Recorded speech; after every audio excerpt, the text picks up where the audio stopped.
Jasmine എന്ന് പറയുന്ന യുവതി വീട്ടിൽ മരിച്ചു കിടക്കുകയാണ്. കഴുത്തി മുറിവേറ്റ നിലയിലാണ് മൃതദേഹം കണ്ടെത്തിയിരിക്കുന്നത്. മുറിയാകെ രക്തത്തിൽ കുളിച്ചു കിടക്കുകയാണ്. പക്ഷേ വീട്ടുകാരെല്ലാം ഒന്നടങ്കം പറയുന്നു ഇത് ആത്മഹത്യ തന്നെയാണ്. ജാസ്മിന് അങ്ങനെ ഒരു പ്രവണതയുണ്ട്. സ്വന്തം ശരീരം കഴുത്തറുത്ത് മുറിച്ച് ആ സ്ത്രീനെ ആത്മഹത്യ ചെയ്തതാണെന്നാണ് പറയുന്നത്. അപ്പോൾ ആ വീട്ടിലുള്ളത് ഭർത്താവുണ്ട്, ഭർത്താവിൻ്റെ അച്ഛനും അമ്മയുണ്ട്, സഹോദരിയുണ്ട്, സഹോദരി ഭർത്താവുണ്ട്, കുറേ ആൾക്കാർ ആ വീട്ടിലുണ്ട്. പക്ഷേ അത്രയും ആൾക്കൂട്ടത്തിൽ നിന്നും പോലീസ് യഥാർത്ഥ പ്രതിയെ കണ്ടെത്തുകയാണ്. ഇത് ആത്മഹത്യയല്ല, കൊലപാതകം തന്നെയാണ്. പോലീസ് ഈ കേസ് തെളിയിച്ച് എങ്ങനെയാണല്ലേ, ആ ഒരു കഥയാണ് ഇന്ന് പറയാൻ പോകുന്നത്. നേരം വെളുത്തപ്പോൾ നാട്ടുകാരെല്ലാം കൂടി ഷാനവാസിൻ്റെ വീട്ടിലേക്ക് ഓടി കയറിയിരിക്കുകയാണ്. തലേന്ന് രാത്രിയിൽ ഷാനവാസിൻ്റെ വീട്ടിൽ വലിയ ഒരു ദുരന്തം സംഭവിച്ചിരിക്കുന്നു. കേട്ടവർക്കൊന്നും ആ വാർത്ത വിശ്വസിക്കാനേ പറ്റുന്നില്ല. നാട്ടുകാരെല്ലാം കൂടി ഷാനവാസിൻ്റെ വീട്ടിൽ ഇങ്ങനെ ഒത്തുകൂടിയിരിക്കുകയാണ്. ആർക്കൊന്നും മിണ്ടാൻ പോലും പറ്റുന്നില്ല. അവിടെ അവർ കുറച്ച് കാഴ്ചകൾ കാണുകയാണ്. അതേ ഉമ്മറപ്പടിയിൽ താടിക്ക് കൈയും കൊടുത്ത് വിഷമിച്ചിരിക്കുകയാണ് ഷാനവാസ്. തൊട്ടപ്പുറത്ത് 3 പിള്ളേർ, അത് പൊടിപ്പിള്ളേർ, 12, 6, 4 വയസ്സുള്ള കുഞ്ഞു പിള്ളേർ. അവർ കരഞ്ഞ് തളർന്നു. ആകപ്പാടെ വല്ലാത്തൊരവസ്ഥയാണ് ആ കാഴ്ച. തൊട്ടപ്പുറത്ത് മാറി ഷാനവാസിൻ്റെ ഉമ്മയും ബാപ്പയും ഇരിക്കുന്നു. ആർക്കും ആ ദുഃഖം സഹിക്കാൻ പോലും പറ്റുന്നില്ല. എല്ലാവരുടെ മുഖത്തും വല്ലാത്തൊരു വെളുത്തെന്നൊക്കെ പറയുമല്ലോ, ആർക്കും സങ്കടം പോലും സഹിക്കാൻ വയ്യാതെ ആർക്കും ഒന്നും മിണ്ടാൻ പോലും പറ്റാത്ത അവസ്ഥയാണ്. നാട്ടുകാർക്കാണെങ്കിൽ ഒരു ശബ്ദം പോലും അവരുടെ വായിൽ നിന്ന് പുറപ്പെടുന്നില്ല. അവർക്ക് വിശ്വസിക്കാൻ പോലും പറ്റുന്നില്ല. കാരണം എന്താ അറിയാമോ, ഷാനവാസിൻ്റെ ഭാര്യ ജാസ്മിൻ അകത്തെ മുറി മരിച്ചു കിടക്കുകയാണ്. ആരോ 1, 2 പേരും കണ്ടു പോയാൽ മൃതദേഹം കണ്ട് ആർക്കും കാണാൻ പോലും പറ്റാത്ത ഭീകരമായ കാഴ്ചയാണ്. അതേ കഴുത്തിങ്ങനെ മുറിച്ച് മാറ്റിയിട്ടിരിക്കുകയാണ്. ചോര കുളിച്ച് കിടക്കുകയാണ്. ആ നാട്ടിലെ പൗരപ്രമാണിമാരായ 1, 2 പേർ ധൈര്യമുള്ളവർ മാത്രം പോയി കണ്ടു. ആരും കൊണ്ട് പോലെ കുഞ്ഞുങ്ങളൊന്നും ആ ഭാഗത്തേക്ക് വിട്ടില്ല. പെണ്ണുങ്ങളൊന്നും ആ ഭാഗത്തേക്ക് പോയാൽ തല ചുറ്റി വീഴും. അത്രയ്ക്കും ഭീകരമായ കാഴ്ചയാണ്.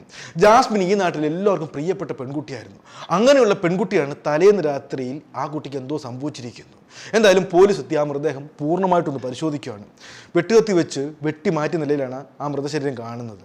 എന്തായാലും വിഷമിച്ചിരിക്കുന്ന ഷാനവാസിനോട് കാര്യം തിരക്കാൻ തന്നെ പോലീസ് തീരുമാനിക്കുകയാണ്. കാരണം ഷാനവാസാണ് ആ മൃതദേഹം ആദ്യം കാണുന്നത്. ഷാനവാസിൻ്റെ നിലവിളി കേട്ടുകൊണ്ടാണ് നാട്ടുകാരെല്ലാം ആ വീട്ടിലേക്ക് ഓടിക്കൂടിയത്. കരഞ്ഞ് തളർന്ന് ദുഃഖം സഹിക്കാനാവാതിരിക്കുന്ന ഷാനവാസിനോട് പോലീസ് കാര്യം തിരക്കുകയാണ്. ഷാനവാസെ, ഈ സമയത്ത് ചോദിക്കാൻ പാടില്ലാത്ത ചോദ്യമാണ്, എങ്കിലും ചോദിച്ചേ പറ്റത്തുള്ളൂ. ഷാനവാസിന് ഈ മരണത്തിൽ എന്തെങ്കിലും സംശയമുണ്ടോ? തൻ്റെ ഭാര്യ ജാസ്മിൻ എന്താണ് സംഭവിച്ചത്? ഷാനവാസ് ഇങ്ങനെ തലയുയർത്തി പോലീസിന് പറയുക, സാറേ ഇതൊരു ആത്മഹത്യയാണ്. അവൾ ആത്മഹത്യ ചെയ്തതാണ്. അവൾക്ക് ആ ടെൻഡൻസി ഉണ്ട്. എനിക്ക് ഉറപ്പാണ് അവൾ സ്വന്തം കഴുത്ത് മുറിച്ച് ആത്മഹത്യ ചെയ്തതാണ്. പോലീസ് ഞെട്ടി, നാട്ടുകാർ ഞെട്ടി. കാരണം ഇതൊരു ആത്മഹത്യയാണോ? പലർക്കും അതൊരു സംശയമാണ്. ഭർത്താവിനോട് ചോദിച്ചു സംഭവം എന്താണെന്ന്. തനിയെ കഴുത്തറുത്ത് കൊല ചെയ്യപ്പെട്ടു എന്നാണ് മറുപടി പറഞ്ഞത്. ഭർത്താവ് ഷാനവാസിന്റെ ഈ മൊഴിയുടെ അടിസ്ഥാനത്തിൽ മൃതദേഹം ഒന്നുകൂടി പൂർണ്ണമായിട്ടും പരിശോധിക്കുകയാണ് പോലീസ്. അപ്പോൾ പോലീസിന് ഒരു കാര്യം ബോധ്യമാവുകയാണ്, സ്വന്തമായിട്ട് ഇത്ര ആഴത്തിൽ ഒരാൾക്കും മുറിവേൽപ്പിക്കാൻ പറ്റത്തില്ല. കാരണം സ്വന്തം ശരീരത്തിൽ ഇങ്ങനെ പൂളുമ്പോൾ തന്നെ എല്ലാവരും പേടിക്കും, അല്ലെങ്കിൽ സർവ്വനിയന്ത്രണം പോകുമ്പോൾ അങ്ങനെ ഒരു സാഹസത്തിന് ആരും മുതിരത്തില്ല. ചോര കാണുമ്പോൾ ആരാ പേടിക്കാത്തത്? പക്ഷേ ഇത് ഈ തൊലി തൂങ്ങിക്കിടക്കുന്ന രീതിയിലാണ് തല ഇങ്ങനെ കിടക്കുന്നത്. അപ്പോൾ ഒരു കാര്യം ബോധ്യമാണ്, ഇത് സ്വന്തം ശരീരത്തിൽ ആ പെൺകുട്ടി ആത്മഹത്യ ചെയ്യാൻ ഇത്രയധികം മുറിവേൽപ്പിക്കത്തില്ല. ആ കാര്യം ബോധ്യമായി.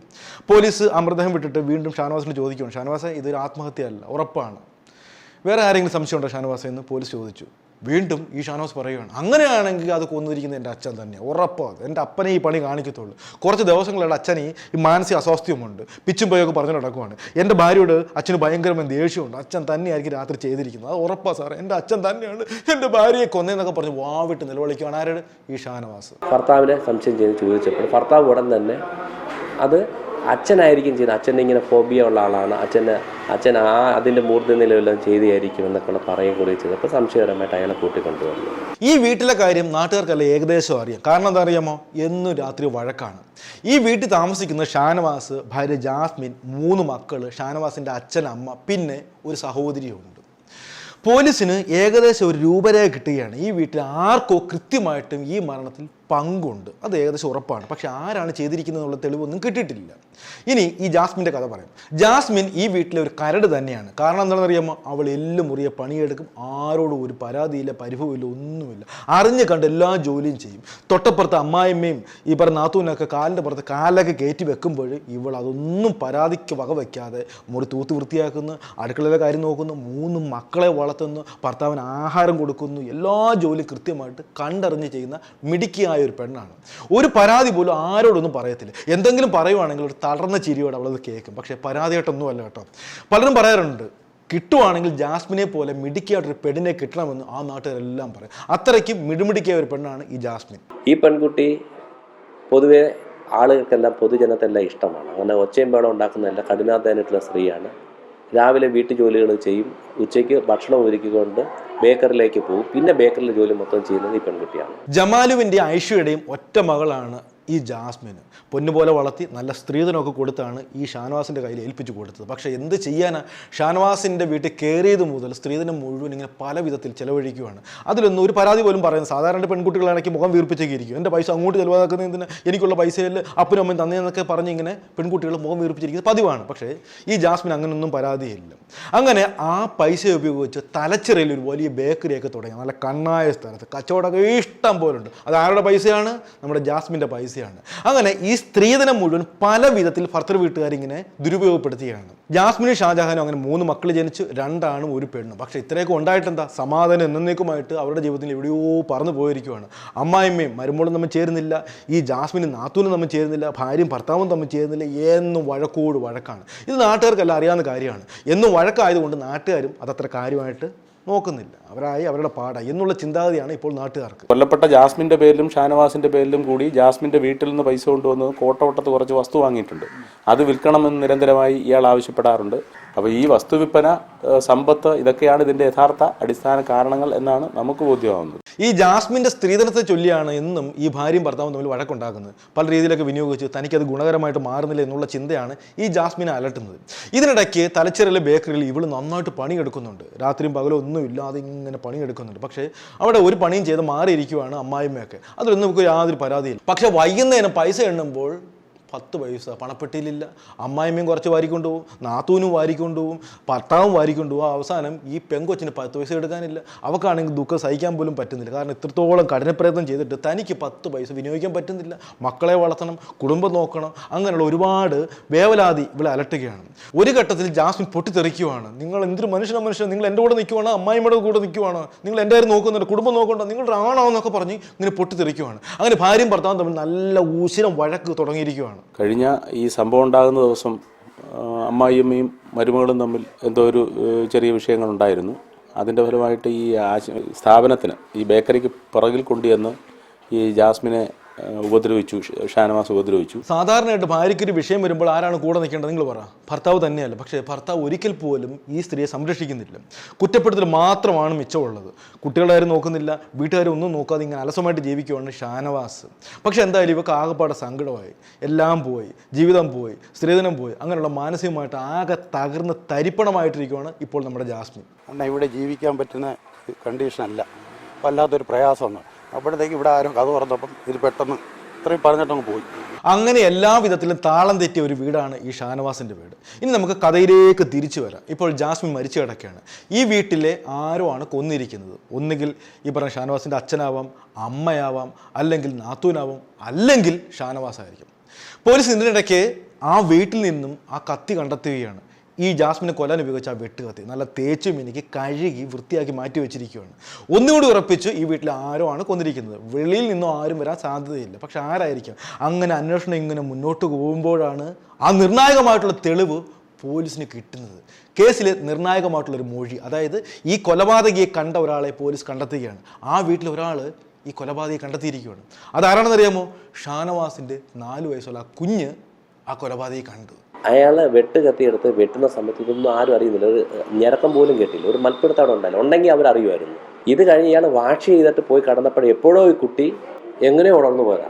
ഉണർന്നപ്പോൾ അമ്മ തൊട്ടടുത്ത് കാണാത്തപ്പോൾ കട്ടിലെ കിടക്കുന്ന കുട്ടി താഴോട്ട് നോക്കിയപ്പോൾ അമ്മ ഇങ്ങനെ മൂടി പുതച്ച് കിടക്കുന്നതാണ്. അപ്പോൾ തുണി മാറ്റിയപ്പോഴാണ് ഈ ചോരയും മറ്റും കണ്ട് 4 വയസ്സുകാർ വരണ്ട് കരഞ്ഞതാണ് മറ്റുള്ളവരെല്ലാം അറിയാനായിട്ട് ഇടയാകും. അപ്പം നിങ്ങൾക്ക് ആളാരാണെന്ന് മനസ്സിലായല്ലോ. ഒരാളും ഒരിക്കൽ പോലും പ്രതീക്ഷിക്കാത്തൊരു വ്യക്തിയാണ് കൊലപാതകി. കാരണം ഈ വ്യക്തിയെപ്പറ്റി നാട്ടിലൊക്കെ നല്ല അഭിപ്രായമാണ്. പാവപ്പെട്ടവനാണ്, എല്ലാവരും ചിരിച്ചുകൊണ്ടാണ് ഇടപെടുന്നത്, ഇങ്ങനെ ദേഷ്യപ്പെടുന്ന സ്വഭാവക്കാരനല്ല എന്നുള്ള അഭിപ്രായമായിരുന്നു ഈ പ്രതിയെപ്പറ്റി. ഷാനവാസാണ് ഈ കേസിലെ പ്രതി. ആ കുഞ്ഞ് ആ രാത്രി കുറച്ച് കാഴ്ചകളൊക്കെ കാണുകയാണ്. അതായത് ഷാനവാസിൻ്റെ ഇളയ കുഞ്ഞ്. അച്ഛൻ കത്തി കഴുകുന്നതും മുറിവിട്ട് പോകുന്നതും ചോരയെ കുളിച്ച് കിടക്കുന്ന അമ്മയുടെ കാഴ്ചകളൊക്കെ ആ കുട്ടി കണ്ട്. ആ കുട്ടിയുടെ മൊഴിയാണ് കേസിലെ നിർണായകമായിട്ടുള്ള പിന്നീടുള്ള തെളിവായിട്ട് മാറുന്നത്. മാറുന്നത്. ഇനി എന്തിനു വേണ്ടിയായിരിക്കാം ഷാനവാസ് സ്വന്തം ഭാര്യയായ ജാസ്മിൻ ഇത്ര മൃഗീയമായിട്ട് കൊന്നു കളഞ്ഞത്? ഞാൻ നേരത്തെ പറഞ്ഞല്ലോ, ഈ ജാസ്മിൻ നിഷ്കളങ്കയായ പാവപ്പെട്ട പെൺകുട്ടിയാണ്. ഷാനവാസ് എന്തിനു വേണ്ടിയാണ് സ്വന്തം ഭാര്യയെ കൊന്നതെന്നുള്ള കാര്യമൊക്കെ പിന്നീട് പോലീസിനോട് പറയുന്നുണ്ട്. ആ വീട്ടിൽ ഇന്ന് സമാധാനക്കേടാണ്. എന്ത് സമാധാനക്കേട്? ഈ ജാസ്മിൻ്റെ സ്ത്രീധനം പല വിധത്തിൽ വിനിയോഗിച്ച് തനിക്ക് പൈസ ഒന്നും കിട്ടുന്നില്ല, എല്ലാ രീതിയിലും താൻ അടിമയായിട്ടാണ് വീട്ടിൽ ജോലി ചെയ്യുന്നുള്ള ആ വിഷമമൊക്കെ ഈ ജാസ്മിനുണ്ട്. ഒന്നാമത്തെ കാര്യം, ബേക്കറിലെ പൈസ മുഴുവൻ ഈ അമ്മായിമ്മ എടുത്തുകൊണ്ട് പോവുകയാണ്. തനിക്കൊന്നും കിട്ടുന്നില്ല. കിട്ടുന്ന മുഴുവൻ പല വിധത്തിൽ ഈ ഭർത്താവായ ഷാനവാസും വിനിയോഗിക്കുകയാണ്. അങ്ങനെ ഒരു വിധത്തിൽ സമാധാനമില്ല. ഷാനവാസും ആകെ പൊറുതിമുട്ടിയ അവസ്ഥയിലാണ്. എന്നും വീട്ടിൽ വന്ന് കയറുമ്പോൾ ഈ ഭാര്യയും അമ്മയും തമ്മിൽ എന്നും വഴക്കോട് വഴക്കാണ്. ആകെപ്പാടെ തലവേദന കേസ് കേട്ട്. അങ്ങനെ ഈ ഷാനവാസ് ഒരു കാര്യം തീരുമാനിക്കുകയാണ്, ഇവരിൽ ആരെയെങ്കിലും ഒരാളെ ഒഴിവാക്കിയേ പറ്റത്തുള്ളൂ, തനിക്ക് സ്വസ്ഥമായിട്ട് ജീവിച്ചേ പറ്റത്തുള്ളൂ. എന്തൊരു അവസ്ഥ നോക്കുമല്ലോ, ഒരു ഭർത്താവിൻ്റെ ദുഃഖം നിങ്ങൾ മനസ്സിലാക്കണം, ആരെങ്കിലും ഒഴിവാക്കണമെന്ന്. അങ്ങനെ തലപൂഞ്ഞ് ആലോചിച്ചപ്പോൾ അയാൾക്ക് ഉത്തരം കിട്ടി, ഭാര്യ ഒഴിവാക്കാം. അത് തന്നെ നല്ല മാർഗ്ഗമാണ്. അങ്ങനെ അയാൾ നല്ല കത്തിയൊക്കെ വാങ്ങി നല്ല തേച്ചും മിനുക്കി വീട്ടിൽ സൂക്ഷിക്കുകയാണ്. പക്ഷെ ഇതൊന്നും പാവം നമ്മുടെ ജാസ്മിൻ അറിയുന്നില്ല. അങ്ങനെ ഭർത്താവിന് വൈകുന്നേരം നല്ല ആഹാരമൊക്കെ കൊടുത്ത് നല്ല മെത്തയൊക്കെ വിരിച്ച് ആ പാവപ്പെട്ട പെൺകുട്ടി ക്ഷീണം കൊണ്ട് ഉറങ്ങാൻ വേണ്ടി പോയിരിക്കുകയാണ്. ഭർത്താവ് ഉറക്കുന്നടിച്ച് ഇങ്ങനെ കിടക്കുകയാണ്. ഭാര്യയാണെങ്കിൽ പകലത്തെ ക്ഷീണമൊക്കെ സഹിക്കാൻ വയ്യാതെ കിടന്ന് നേരത്തെ ഉറങ്ങുകയും ചെയ്തു. ഇത് തന്നെ പറ്റിയ തക്കം, നല്ല മൂർച്ചയുള്ള ആ കത്തി എടുക്കുന്നു, ഉറങ്ങിക്കിടക്കുന്ന ഗാഢനിദ്രയിൽ ഉറങ്ങിക്കിടക്കുന്ന ആ പാവപ്പെട്ട പെണ്ണിൻ്റെ കഴുത്ത് നോക്കി ഒറ്റ വെട്ടായിരുന്നു. ഒന്നും പറയണ്ടല്ലോ, കഴുത്ത് രണ്ടായിട്ട് മുറിഞ്ഞ് ചോര ചീറ്റുന്നു, നിലത്തേക്ക് വീഴുന്നു. അങ്ങനെ ഭീകരമായ ദൃശ്യമാണ്. ഇതെല്ലാം കണ്ടുകൊണ്ട് അവൻ്റെ മനസ്സിൽ ഒരു വിഷമം പോലും ഇല്ല. എന്നിട്ടും പോലീസ് പറയുന്നത് അന്ന് രാത്രി മൃതദേഹം തൊട്ട് താഴെ ചോരയെ കുളിച്ച് കിടക്കുമ്പോൾ സ്വസ്ഥമായിട്ട് കിടന്നുറങ്ങി എന്നാണ് പറയുന്നത്. ഉറക്കത്തിൽ എപ്പോഴോ ഈ കൊച്ച് എഴുന്നേൽക്കുകയാണ്. അതായത് ജാസ്മിൻ്റെ മകൾ എഴുന്നേൽക്കുകയാണ്. അമ്മയോടൊപ്പം ആണല്ലോ അന്ന് രാത്രി കിടന്നുറങ്ങുന്നത്. ഉറങ്ങിയപ്പോൾ തൊട്ടപ്പുറത്ത് അമ്മയെ കാണുന്നില്ല. നോക്കിയപ്പോഴത്തേക്ക് വെളിച്ചം ഇട്ടുകൊണ്ട് അച്ഛൻ ആ പിച്ചാത്തിയെ കഴുകി അപ്പുറത്തെ മുറിയിലേക്ക് മാറുകയാണ്.